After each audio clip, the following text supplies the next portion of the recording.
me, it's kind of a way to channel my inner 12-year-old. You know, the kind of kid that was watching professional cycling, spring classics and the Tour de France and all that sort of stuff. And that immediately wanted to jump out on the bike and kind of do exactly that, be that cyclist.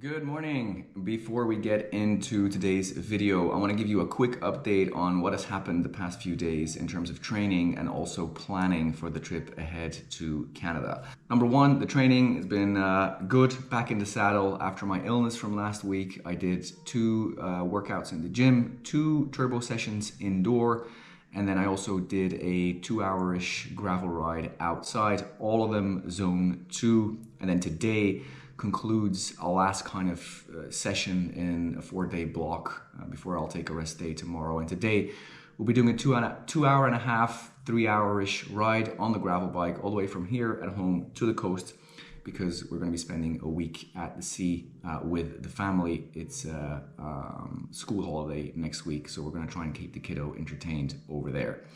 Second thing, a big update on the planning for the trip.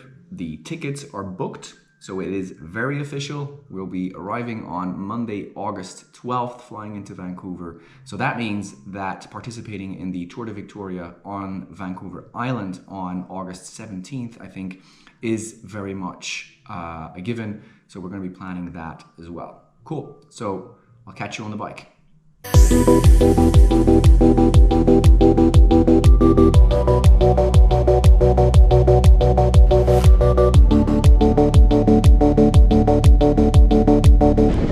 Okay, and off we go.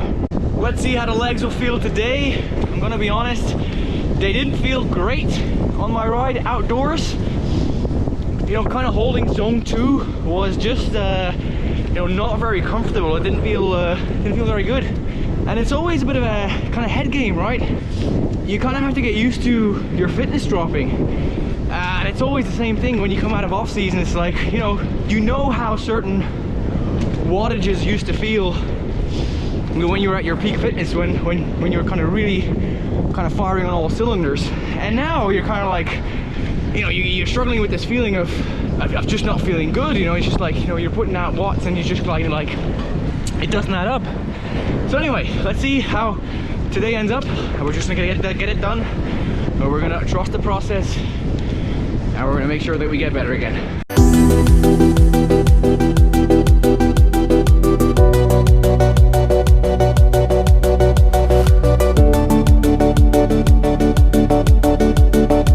Alrighty, so before I talk about why I think you should participate, or at least consider participating in Gran Fondos, let's actually clear up what a Gran Fondo actually is. Let's take a look at what the almighty UCI says a Gran Fondo actually is. So I've got their website open, so let's actually literally read how they describe a Gran Fondo event. A UCI Gran Fondo event is a competitive mass participation event with a mass start or in waves with intervals between the start groups, which is fully timed for all participants, and split results are made per age group and gender. Then they go on to say there are 3 different categories: full closed roads, rolling closed roads, and open roads. I couldn't really have said it much better than that.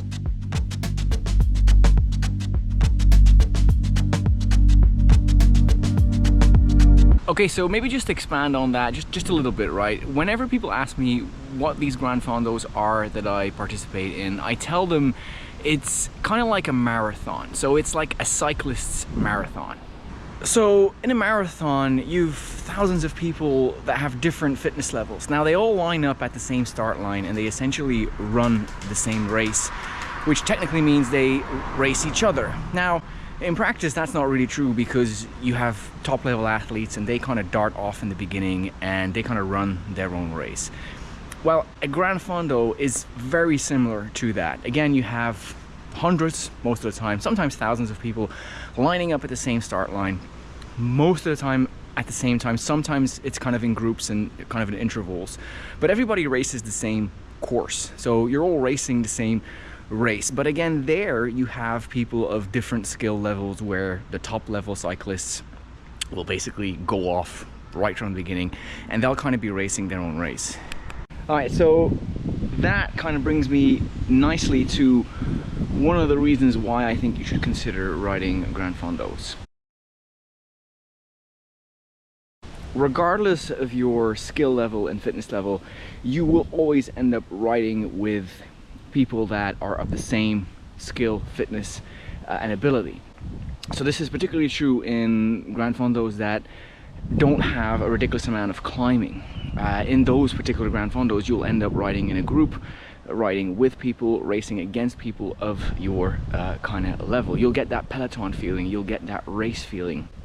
There'll be people who will be a little bit better than you, there'll be people who will be a bit less good than you, so you'll really get that feeling of kind of sitting in the wheels, hanging on. Maybe if you're one of the better ones, you'll be the ones kind of, you know, you'll be the one kind of putting the hurt down.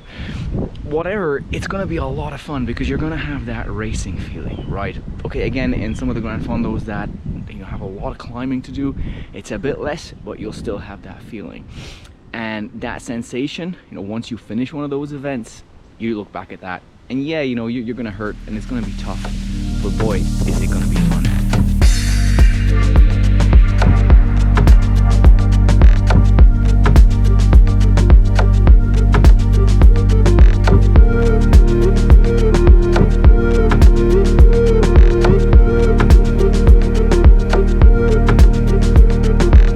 I do want to talk about the perspective, because this is coming from an amateur cyclist, me, somebody with kind of a limited skills, and somebody who wasn't first in line when the gene pool was kind of distributed and, you know, cycling talent was distributed. So, because I just want to make clear that there are some people who participate in these events who are absolutely elite. In fact, you have some like kind of ex-pros that participate in these events. So, and then some of these elites are like people who probably maybe could have gone pro or kind of just didn't make it into the pro. So I'm not talking from their perspective, right? I'm talking from the perspective of an amateur cyclist, somebody that has to put in a lot of time to kind of get in, have decent shape. It is the closest thing you're going to get to being a professional cyclist, or at least the feeling. For me, it's kind of a way to channel my inner 12-year-old, you know, the kind of kid that was watching professional cycling, spring classics and the Tour de France and all that sort of stuff, and that immediately wanted to jump out on the bike and kind of do exactly that, be that cyclist.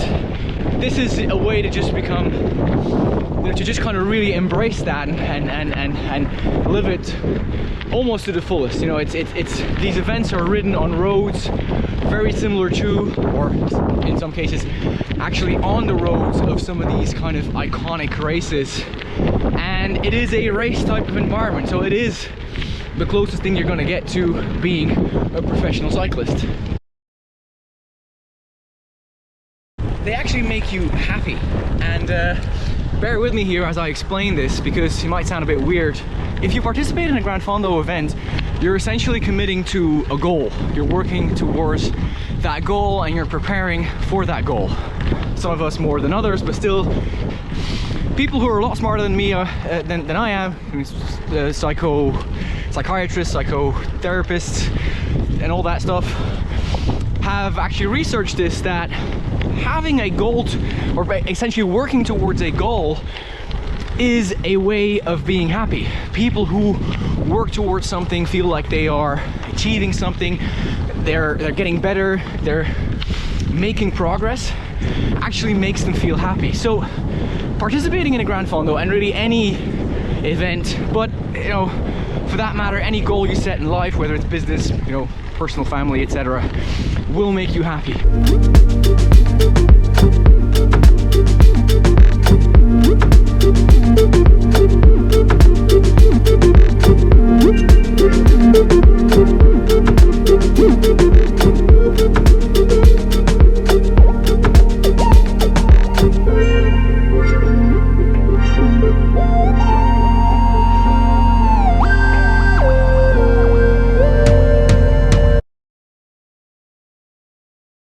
We live in an age, sorry, where everything is available at the touch of a button. You know, you want to watch your favorite movie, you go onto your favorite platform, click, boom, you've got it, you can watch it. You want to watch anything, literally anything on YouTube, even some random Belgian dude that's preparing for a Fondo event, you can watch it on YouTube. Pretty much everything is at our disposal when we want it. And I think that's kind of created an environment of extreme comfortability, and people are no longer used to having to wait for something, you know, learning the art of patience. And if you work towards an event like this, you're gonna have to get familiar with the long run. Essentially, when you build cycling fitness, it takes time. You have to put in the time, you have to put in the hours, you have to put in the kilometers. And it's only when you do that that your fitness levels rise, increase, and you become fitter and you become stronger on a bike and you become ready for the event. And so cycling as a whole and preparing for these events, I think, really teach you the art of patience, the art of delayed gratification instead of instant gratification. You go places. You go to places that you might otherwise never visit, right? You go and pick a Gran Fondo that you think is going to be cool because of the terrain, because of the course. Chances are it's going to be in a place that is a very nice place, the mountains and whatnot, right? So you're just going to go places that are nice. You're going to meet people that you probably wouldn't have met before, and just you're overall going to have a great time, and you're going to have an amazing experience.